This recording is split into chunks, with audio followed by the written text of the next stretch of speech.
Bonjour à tous et bienvenue dans ce tout nouveau numéro de Scène sur Scène. Bonjour Christophe. Bonjour Mathieu, bonjour à tous. Du grand spectacle à l'opéra, un hommage au maître des mots par François Morel ou encore une légende du cambriolage. Voilà ce qui nous attend aujourd'hui. Mais pour commencer, direction le théâtre Édouard VII pour assister à une amusante dégringolade quand un rien devient une obsession. On peut le dire, on a tous nos petites manies, hein, nos petits tics, nos petites ou nos grandes superstitions. Eh bien, c'est le cas de Bernard Leroux, veuf casanier et réglé comme ses yaourts aux fruits. 7 yaourts par semaine, un par jour, aux goûts différents, fruits exotiques qu'ils font d'ailleurs voyager, bananes, pêche, etc. Mais son préféré, c'est celui du vendredi, et le vendredi, c'est kiwi. Kiwi de Nouvelle-Zélande. Ah, mais voilà, hein, ce fameux vendredi, plus kiwi dans le frigo, on lui a d'ailleurs volé. Hein, vous imaginez l'instant dramatique. Sur ce, son fils arrive, découvre le désarroi de son père et commence sérieusement à se poser des questions sur son état mental. Dans le rôle du père, Gérard Jugnot. Et dans celui du fils, Arthur Jugnot. On ne sait pas ce qui se passe vraiment dans la vraie vie des Jugnot, hein. Mais sur scène, la magie opère, la connivence est là et leur attachement à la ville se ressent évidemment à la scène. Quand j'ai voulu vendredi prendre mon kiwi dans le frigo, eh bien, il avait disparu. Quelqu'un est entré chez moi et me l'a volé. Bonjour papa. Tu t'es fait cambrioler? Non, enfin si, en quelque sorte. Bon papa, on t'a volé quoi? On m'a pris un yaourt, voilà. Un yaourt au kiwi de Nouvelle-Zélande, plus précisément. Ah merde. C'est inquiétant papa. Ah oui, comme tu dis. Hier, un sachet de thé a disparu. Avant-hier, c'était une cracotte. Là, j'ai des doutes avec les pips, faut que je recompte. Papa? Ça.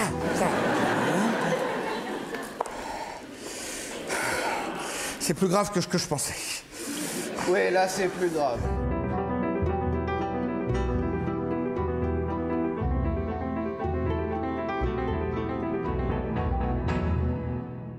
Et c'est la toute première fois d'ailleurs que le père et le fils se retrouvent sur une même scène de théâtre, ce qui faisait, selon les dires de Gérard Jugnot, davantage peur à lui-même qu'à son fils Arthur. Et je le comprends, Florence Pernel, Elsa Rosenknop complète ce casting de cette pièce signée Laetitia Colombani qui a réussi à mettre une petite patte humaine dans ce qui pourrait n'être qu'une comédie comme les autres. Et si l'on rit, c'est qu'on se rend compte que chaque petit être humain a ses problèmes, ses failles, ses questionnements dans le fameux qu'est-ce qu'on fout là, quoi. Le rire, lui, eh bien, il vient arrondir les angles. Chaque petit être humain, c'est mignon, du rire, mais aussi beaucoup d'émotions, une écriture très subtile. Ce jour du kiwi, c'est en ce moment au théâtre Édouard VII. Là, il y a des capteurs infrarouges sensibles à la chaleur dans toutes les pièces. À la porte, aux fenêtres, j'ai fait mettre des blocs anti-intrusion. Dès qu'un mouvement craque, l'alarme. S'il y avait quelqu'un, l'alarme sonnerait. Bah oui. Or, elle ne sonne pas. Bah non. Bah, c'est donc qu'il n'y a personne. Et bah voilà. Enfin, personne d'humain. Ça n'a rien à voir avec moi. J'ai toutes mes facultés mentales. Si ça peut te rassurer. On ne vole pas impunément les pips de Barnabé Leroux. On peut le dire, Mathieu, on adore tous François Morel, surtout depuis qu'on l'a connu il y a tout juste 30 ans dans les fameux Des chiens à la télé. Et on le sait, il aime rendre hommage à sa manière, avec fraîcheur, avec humour, aux artistes de son propre panthéon, comme Raymond DeVos. Il sera de retour au Théâtre des Champs-Élysées avec un spectacle qu'il a créé il y a déjà 4 ans, un spectacle irrésistible. J'ai des doutes. Ah si, irrésistible. Non, j'ai des doutes. C'est le titre du D'accord. spectacle où il prend donc les traits du maître incontesté des mots, Raymond DeVos, tout en restant ce qu'il est, François Morel. Un patchwork des moments les plus délectables de la poésie, du rire, de la musique, mais aussi et surtout, ce qui était le secret de Raymond DeVos, un absolu sens du rythme. Ça a énervé le bon Dieu. Il n'y a qu'un créateur ici, c'est moi. Appelez-moi DeVos. Je pose une question, mesdames et messieurs. Est-ce en remettant toujours au lendemain la catastrophe que nous pourrions faire le jour même que nous l'éviterons? Et je zappe sur Emmanuel. Elle avait tout dévoilé.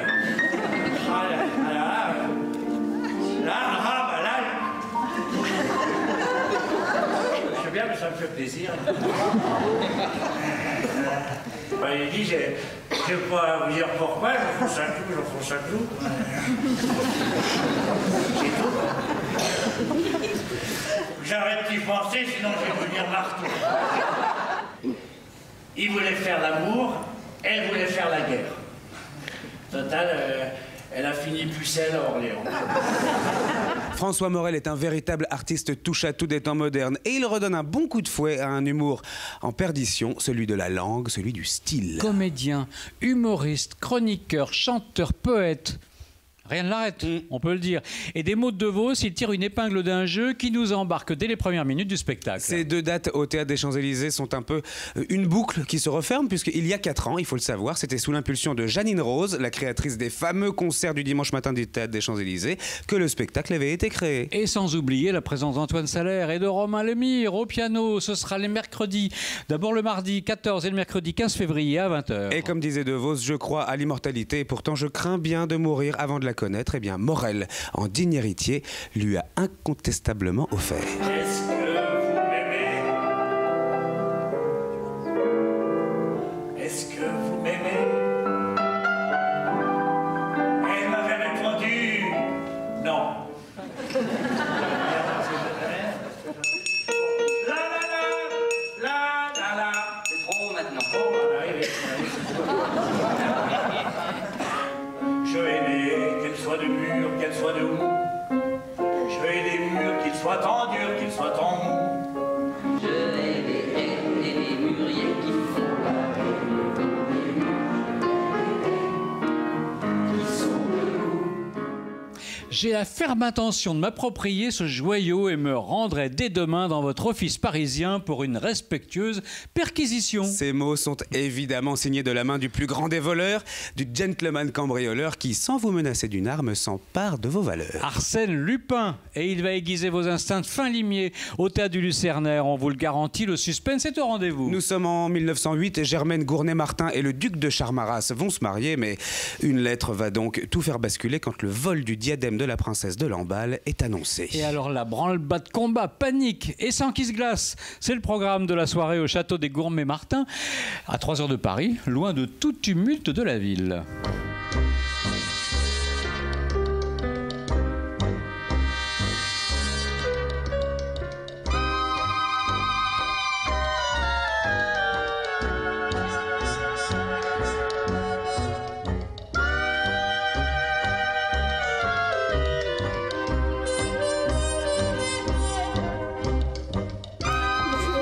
J'attire votre attention sur le diadème de la princesse de Lamballe. Mon Dieu. J'ai la ferme intention de m'approprier le joyau et me rendrai dès demain matin dans votre office parisien pour une respectueuse perquisition.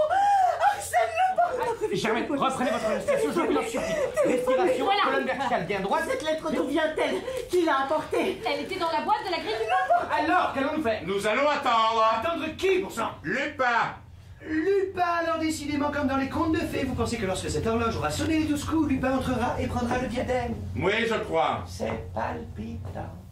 La mise en scène est aussi audacieuse que peuvent l'être les stratagèmes d'Arsène et le jeu des comédiens égale la douce fantaisie de Lupin. C'est à croire que Maurice Leblanc, le père littéraire de ce voleur au grand cœur, avait prévu que le théâtre allait s'emparer de son œuvre, tant elle colle à merveille avec les effets de plateau. Les décors sont ingénieux, les musiques sont entraînantes, bref, un vrai bon moment suspendu et de bonne humeur. Mis en scène par Delphine Pillard et Nicolas Soulier, Arsène Lupin, c'est jusqu'au 5 mars, à 20h, Oui. au Théâtre du Lucernaire. Volez la limousine. Quoi? Qui l'a volé enfin? Mais parle! Mais je ne sais pas, sûrement le monsieur de tout à l'heure, monsieur... Monsieur Charolais! Non, ce n'est pas le moment de manquer d'énergie.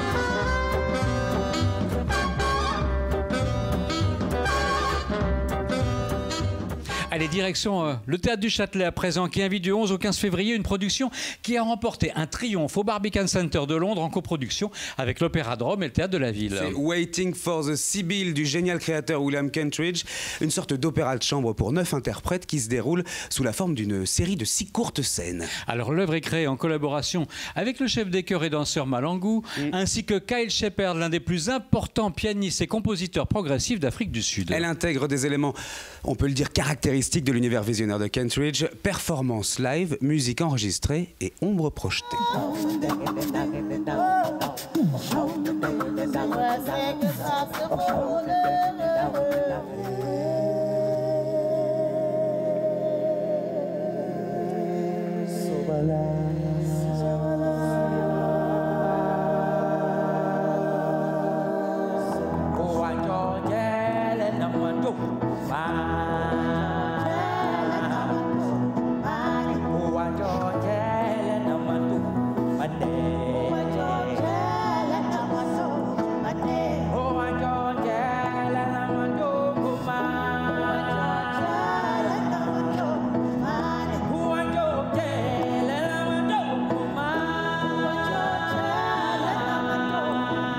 Cette fameuse prophétesse Sibylle, la légende veut qu'elle écrivait le destin d'un individu sur une feuille de chêne et le plaçait à l'entrée de sa grotte sur un tas de destins d'autres personnes. Mais lorsque vous vous rendiez pour la récupérer, une légère brise soufflait et faisait tourbillonner les feuilles, vous laissant dans l'incertitude quant à votre propre destin. L'œuvre apparaît donc comme une méditation profonde, discordante, ludique et visuellement éblouissante sur ce que vivre dans l'ère actuelle signifie pour l'humanité. Une réflexion où il s'agit de s'atteler à la tâche primordiale qui consiste à donner un sens à l'état évidemment tragique de toujours savoir, sans jamais savoir, où notre fin nous mènera. En quelque sorte, la conscience maudite et bénie qui nous rend humains. Sibylle, c'est du 11 au 15 février au Châtelet.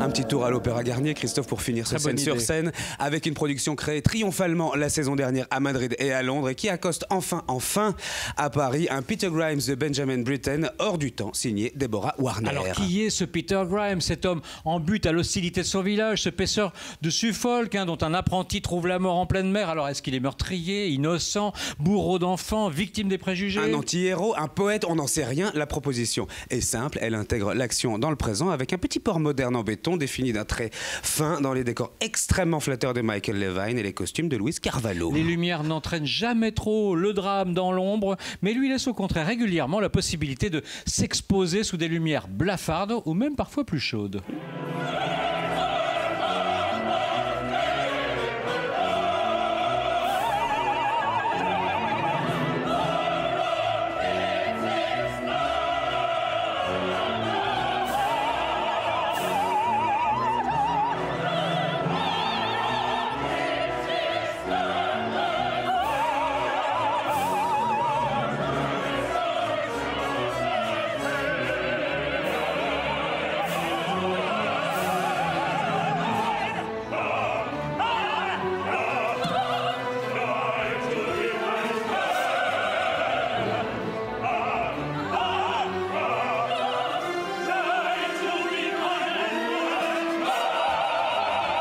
Un casting unique à l'affiche de ce Peter Grimes. Alan Clayton impose durant toutes ses interventions la puissance de son incarnation grâce à la puissance de sa voix et de son souffle immense. Puissant. Donc, il est rejoint par Simon Kinleyside pour former un duo masculin détonnant, sans oublier le cœur de l'Opéra de Paris, celui des grands soirs, reformant la population du village où les ragots passent de bouche en bouche. L'orchestre, qui tient une part importante dans l'ouvrage de Benjamin Britten, décuple le drame grâce au chef Alexander Soddy qui combine les éléments avec rigueur, exactitude et exaltation.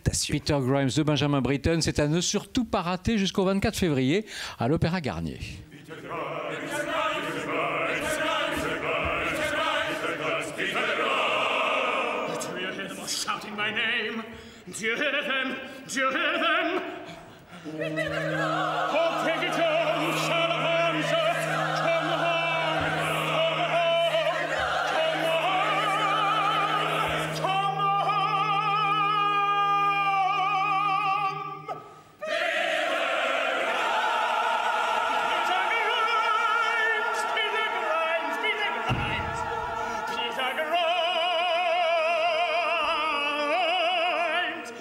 Grimes, Peter Grimes, Grimes, Grimes, Grimes, Peter Grimes, Peter Grimes.